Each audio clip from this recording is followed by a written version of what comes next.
हम बात कर रहे हैं एक ऐसे कार्गो मिशन की जो समुंदर के बीचों बीच लाखों टन पानी पर 2 ऑयल रिग्स को दुनिया के दूसरे कोने तक पहुंचाने का था। जी हाँ नाजरीन, ये इतना बड़ा कार्गो मिशन था जिसे किसी ने भी पहले कभी भी अपनी आंखों से नहीं देखा था। ये मिशन था गल्फ ऑफ मैक्सिको से 2 ऑयल रिग्स को एक साथ 20,900 किलोमीटर दूर ओमान पहुंचाने का। 2 हेलीपैड्स और हर तरह की ड्रिलिंग फैसिलिटीज रखने वाली इन 2 ऑयल रिग्स का टोटल वजन 25,000 टन है, जो तकरीबन 9.5 मीटर पानी के भी अंदर डूबी हुई हैं। इन्हें पानी के अंदर ही उठाना और लोड करना फिजिक्स के सारे रूल्स को तोड़ने जैसा था, क्योंकि एक ऑयल रिग का एक दिन का किराया ही 98 करोड़ था, इसीलिए इसे जल्द से जल्द ओमान पहुंचाना भी जरूरी था। आखिर इतना वजन एक जगह से दूसरी जगह एक साथ ले जाना इंजीनियर्स को बिल्कुल नामुमकिन लग रहा था, लेकिन सिर्फ तब तक ही जब तक कि इस वजन के टक्कर की शिप एमेथिस्ट ने समंदर में अपने कदम नहीं उतारे थे। फैक्ट्स अप ऑफिशियल की इस नई वीडियो में खुशामदीद। जीपीओ एमेथिस्ट नामी इस शिप में वो सब खसूसियात मौजूद थी जो इस सारे मिशन को मुमकिन बनाने के लिए दरकार थी। ये कोई आम शिप नहीं है, बल्कि ये एक ऐसी हैवी लिफ्ट कार्गो शिप है कि इस जैसी कोई शिप आज से पहले समंदर में नहीं उतरी थी। हैरत अंगेज तौर पे लोडिंग के दौरान ये पहले पूरी तरह पानी में डूब जाती है और फिर भारी से भारी सामान भी उठाकर एक ही झटके में पानी के ऊपर आ जाती है। शिप्स की दुनिया में इसे एक गेम चेंजर कहना भी गलत नहीं होगा। ये एक सबमरीन और शिप का कॉम्बिनेशन होने जैसा है, जो वाकई में इंजीनियरिंग का एक शानदार मास्टरपीस है। ये दुनिया की सबसे बड़ी और एडवांस्ड कार्गो लिफ्टिंग शिप्स में से एक है, जिसके सिर्फ डेक ही की लंबाई 188 मीटर और चौड़ाई 48 मीटर है, जिस पर 16 स्टैचूज ऑफ लिबर्टी फिट हो सकते हैं। आज ये अपने आप को भी एक बड़ा चैलेंज देने जा रही है। ऐसा वजन जिसे उठाने से सभी शिप्स दूर भागती हैं। आखिर ये वजन एमेथिस्ट कैसे उठा सकती है? कैसे इंजीनियर्स और शिप के क्रू ने इस नामुमकिन मिशन को मुमकिन बनाया? कैसे इन दोनों ऑयल रिग्स को गिरने से बचाया गया? और कैसे इस शिप ने 2 ऑयल रिग्स को एक साथ उठाकर दुनिया के एक कोने से दूसरे कोने तक पहुंचाया? अपने आला मेयार और हजारों खसूसियात रखने के बावजूद भी वो कौन से चैलेंज थे जो इस मिशन में एक रुकावट बन चुके थे? ये सब आप जानेंगे आज की इस वीडियो में।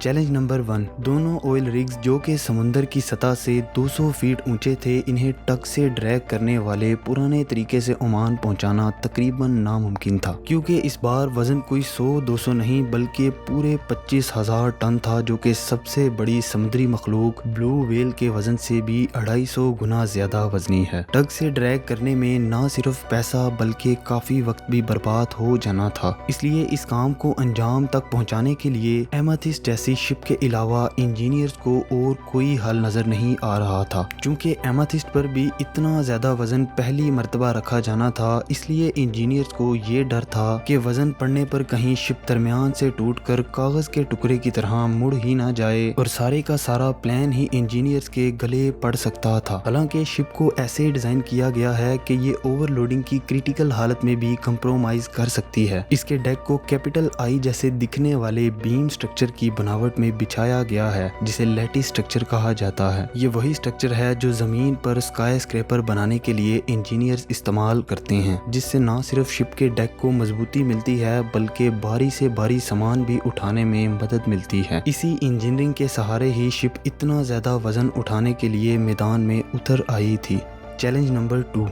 एमेथिस्ट गल्फ ऑफ मैक्सिको से अपनी पहली कार्गो ऑयल रिग की तरफ रवां दवां थी और आधा सफर भी तय कर चुकी थी, लेकिन तभी अचानक वही हुआ जिसका सबको डर था। बारिश और समुद्री तूफान ने शिप को अपनी लपेट में ले लिया और हवा की रफ्तार इतनी ज्यादा थी कि मिशन की सेफ लिमिट से भी 5 गुना ज्यादा हो चुकी थी। हवा की ये रफ्तार और लहरों की ऊंचाई अगर लोडिंग तक ठीक ऐसे ही चलती रही तो मिशन को कैंसिल करने के अलावा और कोई चारा नहीं होगा, जिस वजह से शिप का सारा अमला तनाव का शिकार हो गया था। जाहिर है मिशन को रोकना पैसे और वक्त दोनों की बर्बादी थी। इस जानलेवा तूफान में भी शिप को कोई फर्क नहीं पड़ता और शिप जूं की तूं चलती रहती है। इसके पीछे की वजह है शिप का धड़कता हुआ दिल, जो कि ना एक ना ही 2 बल्कि पूरे 4 इंजन्स पर मुश्तमिल है, जिसके सिर्फ एक इंजन में ही होश उड़ा देने वाली 9600 हॉर्स पावर जितनी ताकत मौजूद है, जो 12 फेरारी V12 इंजन्स के बराबर बराबर होती है। एक अकेले इंजन का वजन 132 टन है और अगर चारों को मिला दें तो ये ब्लू व्हेल के वजन से भी 45 गुना ज्यादा वजनी हो जाएगा। इन चारों इंजन्स में से 2 इंजन्स एक वक्त में चलते हैं और बाकी 2 किसी खराबी की सूरत में बैकअप की तरह काम करते हैं। यही इंजन्स इस शिप को 29.6 किलोमीटर फी घंटा की स्पीड देते हैं, जो कि इस तरह की शिप के लिए काफी बड़ी बात है। ये सब एक्स्ट्रा ऑर्डिनरी चीजें ही हैं जो इस शिप को खराब से खराब मौसम में भी टस से मस नहीं होने देती। असल में ये मौसम लोडिंग के वक्त किसी भी आफत को दावत दे सकता है, इसीलिए लोडिंग पॉसिबल नहीं हो सकती थी। आखिरकार देखते ही देखते तूफान रुक गया और बारिश भी बूंदाबांदी में तब्दील हो चुकी थी। इस खबर ने तो जैसे सभी मिशन इंचार्ज और शिप के कैप्टन को एक नई उम्मीद दिला दी थी। ये वो वक्त था कि जब शिप एक बार फिर से ऑयल रिग की जानिब गामजन हो चुकी थी।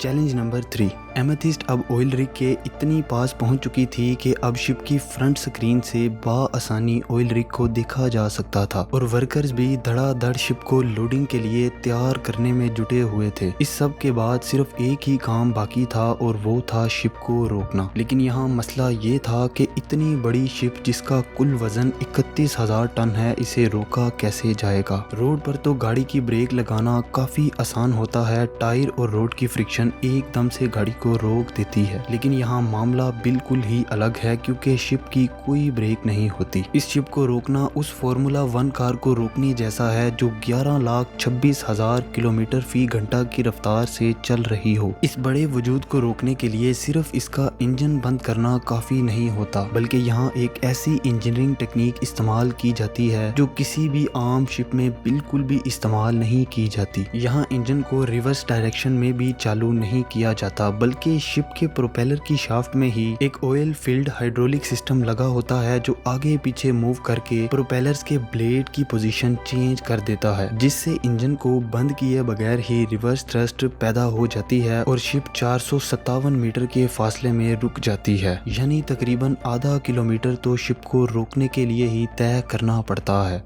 Challenge number 4। शिप को पूरी तरह रोकने के बाद अब वो मरहला है जब ये पूरी शिप आधी पानी के अंदर डूब जाएगी और ऑयल रिग को लोड करके ही ऊपर आएगी। ये मिशन की सबसे ज्यादा पेचीदा घड़ी होती है जब सबकी नजर पूरी तरह शिप पर ही टिकी होती है और अगर कैलकुलेशन में 1 मिलीमीटर की भी गलती हुई तो पूरे मिशन पर पानी फिर सकता है। एमेथिस्ट को पानी में डुबोने के लिए इंजीनियर्स ने एक ऐसा तरीका इजाद किया हुआ है जो इससे पहले कभी किसी शिप को नहीं मिल सका। शिप के हल को 76 बैलेंस्ड टैंक में बांटा गया है जो 3 लेयर्स में हैं ताकि शिप को स्टेबल रखा जा सके। पूरी शिप के हल में 11,22,300 क्यूबिक मीटर पानी भर सकता है जो कि 49 ओलंपिक स्विमिंग पूल्स को भरने के लिए काफी है। यही वो इंजीनियरिंग है जिससे एमेथिस्ट पानी के अंदर जाने के काबिल हो सकी। इन दोनों ऑयल रिग्स को लोड करने के लिए शिप पूरी तरह जितना बताया गया था 9.5 मीटर पानी में जा चुकी है और अब वक्त है पहले ऑयल रिग को बाहिफाजत शिप पर लोड करने का। लेकिन यहाँ सबसे बड़ा चैलेंज ये होता है कि इस चीज का ध्यान रखा जाए कि कार्गो का सेंटर बिल्कुल शिप के सेंटर में रखा हुआ हो। अगर ऐसा ना हुआ तो पूरी की पूरी शिप कार्गो समेत ही डूब भी सकती है। इस चीज को यकीनी बनाने के लिए शिप के हल में मौजूद हर टैंक में एक पंप लगाया जाता है जो न सिर्फ पानी को बाहर निकाल सकता है बल्कि बैलेंस बरकरार रखने के लिए पानी को शिप में भी यहाँ वहाँ भेज सकता है। यानी कि एमेथिस्ट अपना सेंटर ऑफ ग्रेविटी शिफ्ट करके स्टेबल रह सकती है। ये सारा सिस्टम ना सिर्फ कंट्रोल तरीके से काम करता है बल्कि ये मिशन का ब्रेन भी कहलाता है जिसे क्रू का एक मेंबर संभालता है। इन सब प्रोटोकॉल्स को इस्तेमाल करके ही ये ऑयल रिग पानी के नीचे होते हुए भी शिप पर पूरी तरह लोड हो चुकी है और अब एमेथिस्ट ये सारा प्रोसेस एक बार फिर से दोहराकर कामयाबी से दोनों ऑयल रिग्स को अपने डेक पर लोड करके पानी के ऊपर आ चुकी है। इन दोनों ऑयल रिग्स को शिप क्रू ओमान के सफर के लिए अब शिप के साथ अच्छी तरह वेल्ड कर सकता है और आखिर में ये शानदार 25,000 टन कार्गो बिल्कुल तैयार खड़ा है। उम्मीद है आज की ये वीडियो आपको बेहद पसंद आई होगी। आपकी सपोर्ट का तहे दिल से शुक्रिया। मिलते हैं दोबारा एक ऐसी ही इंटरेस्टिंग वीडियो में।